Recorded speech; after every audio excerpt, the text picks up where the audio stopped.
Les Ichomars sont partis en Libye, surtout à cause de la situation dramatique dans laquelle se trouve le peuple touareg, notamment après les terribles sécheresses de 1973 et 1984, et aussi à la suite de l'appel de Kadhafi, invitant tous les Touaregs qui étaient mal accueillis au Niger et au Mali d'aller en Libye, d'aller s'installer en Libye.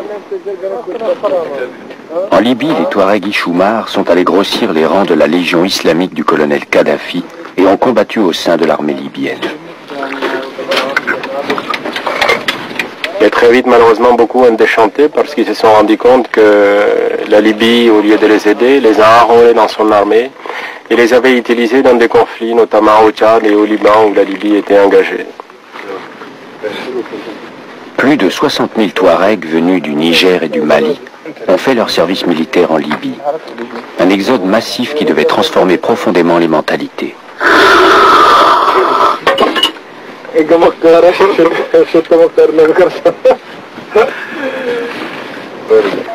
Le retour des Ichomars a été quelque chose, un tournant, je crois, dans l'histoire du peuple touareg, parce que ce sont des gens qui sont revenus avec d'autres idées, ce sont des gens qui sont devenus d'une autre culture un peu, qui est une espèce de culture qui a mis à jour, qui a essayé de faire connaître, de faire savoir toute la détresse touareg. C'est donc une nouvelle culture qui était née à travers une musique engagée, qui était la musique des Ichomars. Donc c'est un phénomène complètement nouveau et qui était une espèce de porte-parole de cette révolte qui est le fruit de toute cette situation de marginalisation dont était victime la communauté touareg.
Satan.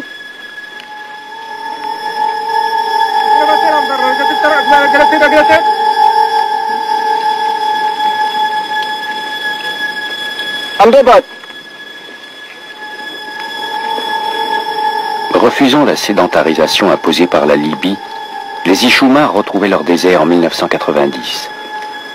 L'évolution du climat politique au Niger les avait incités au retour. Pourtant, le peuple touareg devait subir la pire des répressions. Les Ichoumars allaient devenir les instructeurs de la rébellion.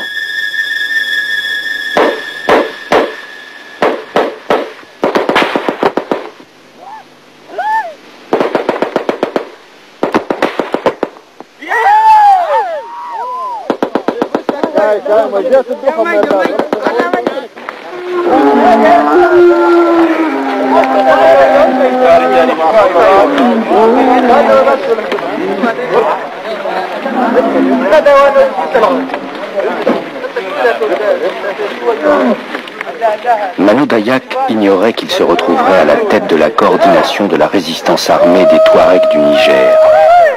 Il vivait auparavant à Agadez, la capitale de l'Aïr. Il croyait éviter ce conflit.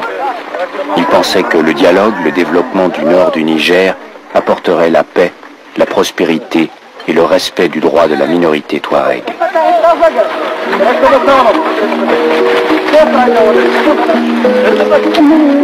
Quand je dis que je vis entre deux mondes, je ne suis pas seul dans cette situation. C'est un peu tous les Touaregs de ma génération qui ont été scolarisés, qui ont aujourd'hui un pied dans la communauté Touareg, dans notre passé, dans notre système. Avec la scolarisation et la vue du monde que nous avons eu à travers l'éducation que nous avons eue, nous a ouvert